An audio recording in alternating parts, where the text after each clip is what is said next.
Bem, galera, vamos agora falar de um conceito chamado diferenciabilidade. O que esse conceito vai nos informar? A definição ela diz o seguinte, ó, seja um z igual a f de xy, função definida num conjunto aberto, U, contido em R2, e x0, y0, um ponto, né, que pertence a esse conjunto aberto, no qual a função está definida.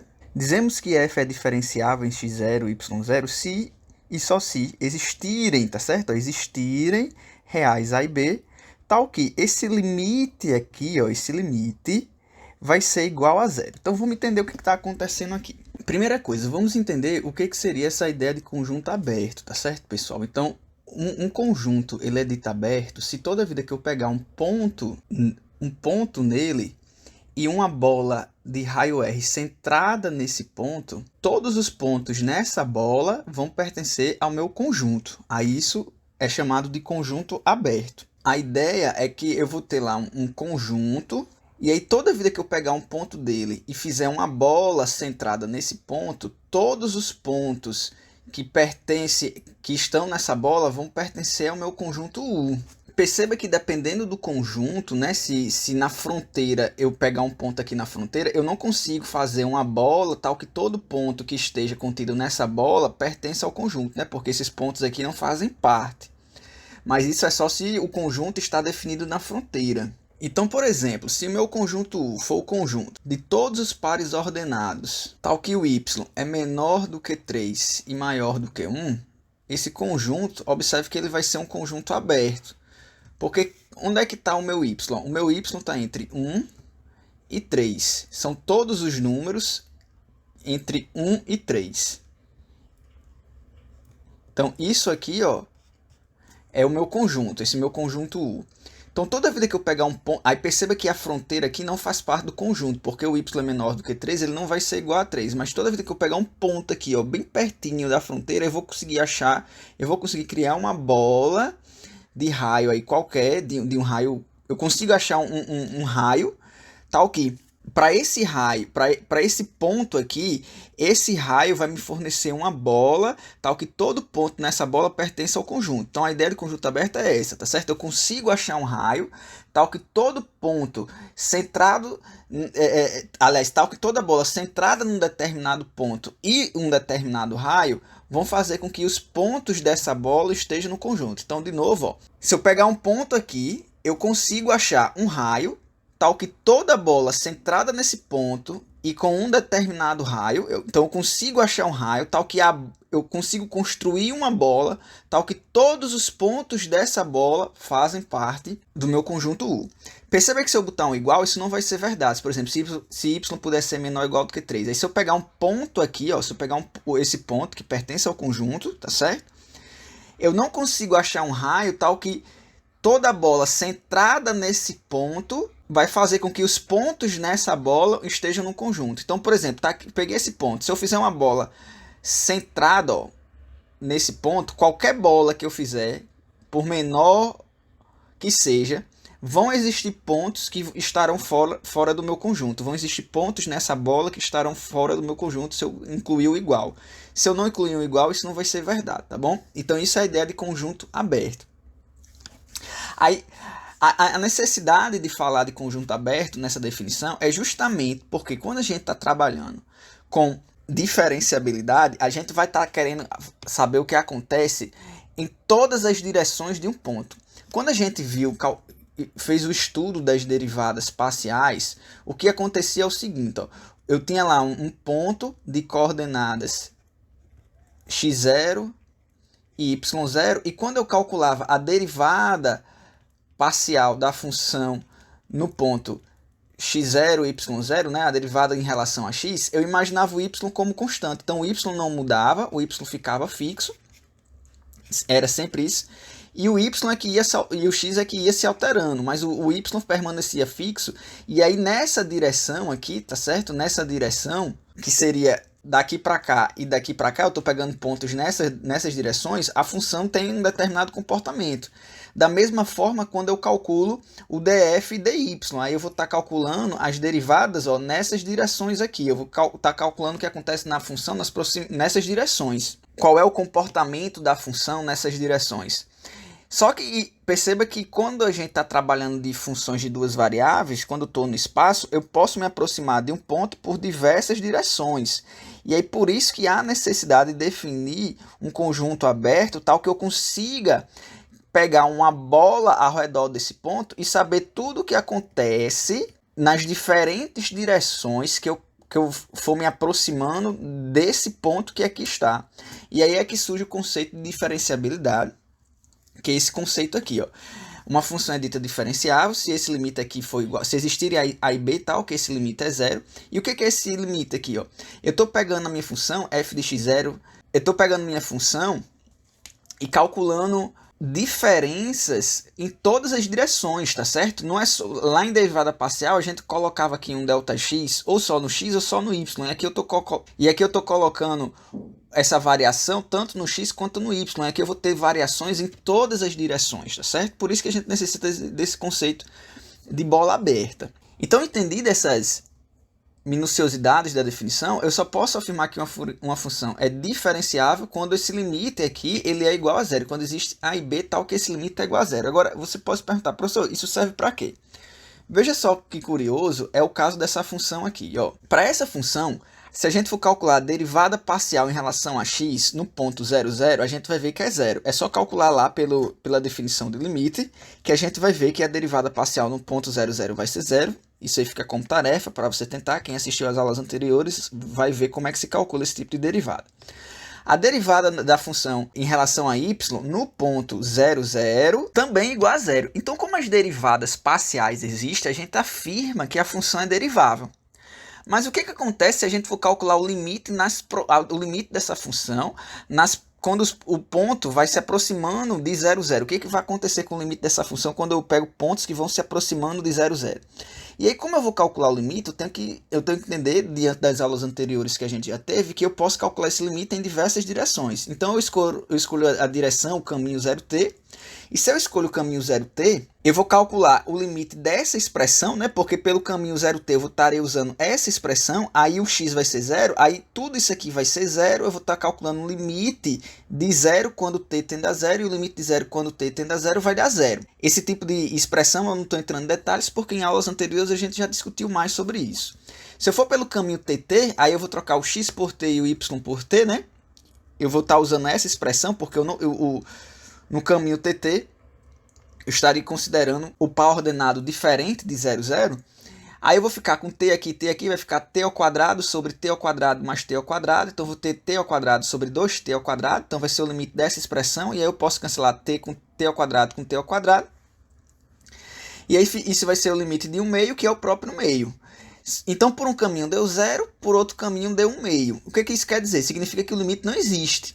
E se o limite não existe, a gente afirma que a função não é contínua em 0, 0. Porque para uma função ser contínua em 0, 0, o limite daquela função em 0, 0 tem que ser igual ao f de 0, 0. O f de 0, 0, quando x é 0, 0, o f de 0, 0 é 0. Mas o limite da função, quando o par ordenado tende a 0, 0, esse limite não existe. Então essa função não é contínua.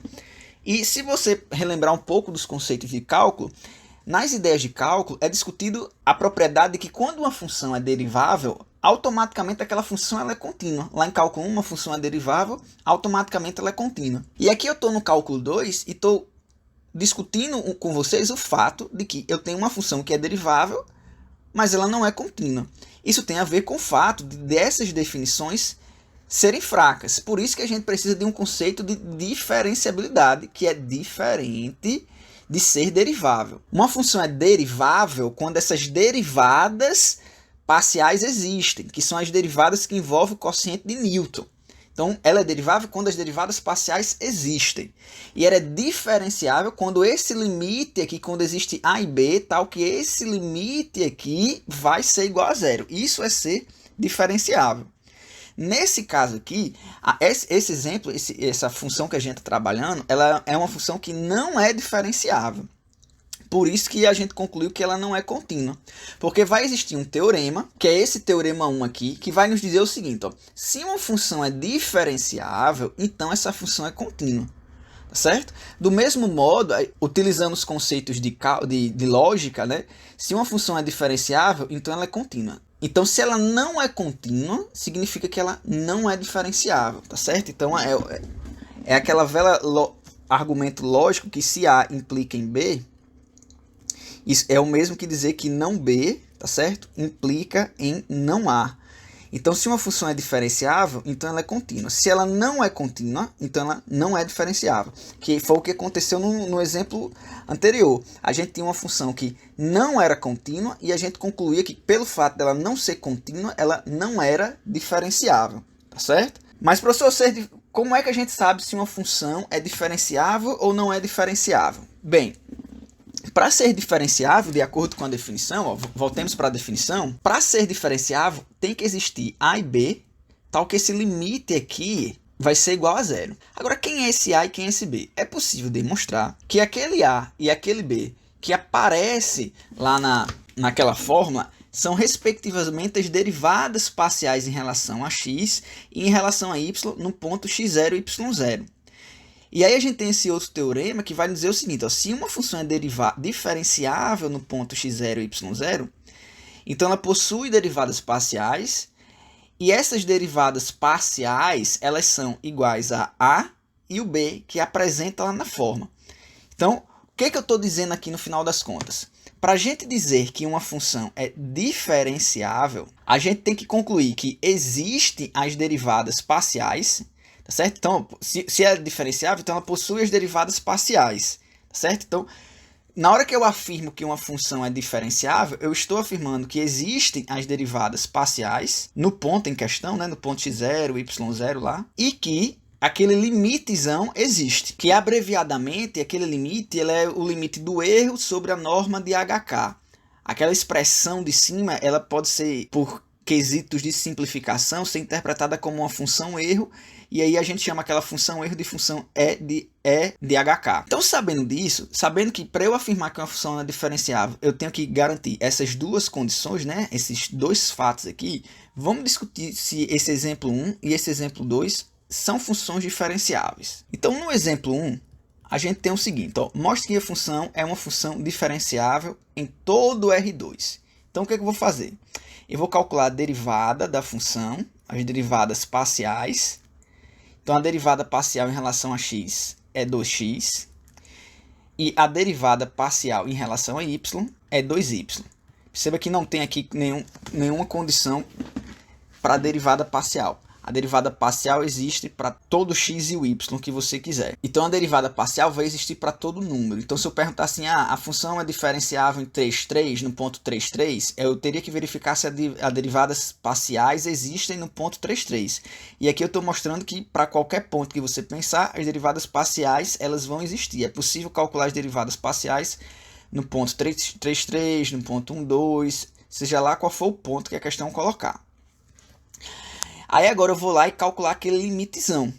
Então eu tenho que verificar se o limite, tenho que verificar se esse limite aqui, ó, é igual a zero. Então vamos calcular esse limite e verificar se ele é zero. Se ele for zero, aí a função é diferenciável, né? Porque eu já sei que as derivadas parciais elas existem e vou verificar agora se aquele limite ele é igual a zero. Então vamos lá. Como o meu x ele é um x qualquer, eu não preciso pensar isso aqui como sendo x0, y0, posso pensar apenas como x e y. E aí o meu limite ficará da seguinte forma. Perceba só, o que aconteceu aqui com essa expressão, né? Eu fui lá na minha função e troquei o x por x mais h, aí vai ficar x mais h ao quadrado. Troquei o y por y mais k, vai ficar y mais k ao quadrado, tá aqui a expressão.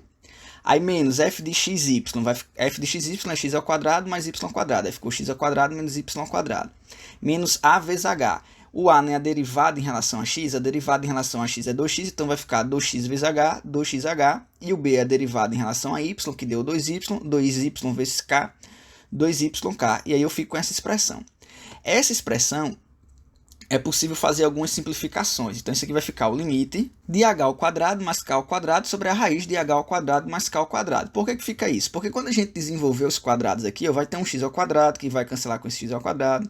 vai ter um y² que vai cancelar com esse y², vai ter um mais 2xh que cancela com esse menos 2xh, vai ter um mais 2yk que cancela com esse menos 2yk, e aí só vai sobrar um h² mais um k², que é o que aqui está. E aí eu fico com o limite dessa expressão. Só que perceba que essa expressão que aqui está, eu posso escrever ela assim, ó. Esse numerador, veja se vocês concordam comigo, que ele é a mesma coisa que o produto dessas raízes, né? Porque vai ficar, se eu fizer o produto dessas raízes, vai ficar h² mais k², tudo ao quadrado, que cancelando com a raiz, sai da raiz e fica justamente essa expressão que aqui está.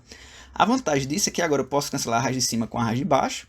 E aí eu vou ter o limite só de h² mais k² quando hk tende a zero. E esse limite, pessoal, usando as propriedades de limite, né? Você pode botar o limite para dentro da raiz, aí calcula, aí como aqui é uma soma, calcula o limite desse quando o hk tende a zero. E o limite desse quando o ak tende a zero, você vai ver que vai dar 0 para cá, 0 para cá. No final das contas, todo esse limite aqui, à medida que o h vai se aproximando de zero e que o k vai se aproximando de zero, essa função toda vai se aproximando de zero. E aí, portanto, o limite é igual a zero.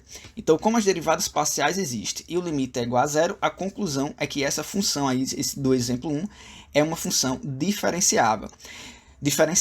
E sabendo que ela é uma função diferenciável, eu sei que ela é contínua em todos os seus pontos. Na verdade, isso é óbvio, porque eu tenho aqui uma soma de funções contínuas, então uma soma de funções contínuas vai resultar uma função contínua. Não precisaria de todo esse cálculo para verificar que a função é contínua, mas aqui é apenas uma relação que existe entre diferenciabilidade e continuidade. Se você sabe que uma função é diferenciável, isso é diferente de ser derivável. Derivável é uma coisa, tem a ver com derivadas parciais, e diferenciabilidade tem a ver com esse limite. Como a função é diferenciável, eu sei que ela é contínua, tá certo? Do mesmo modo, se eu soubesse que ela não era contínua, aí eu garantiria que ela não seria diferenciável.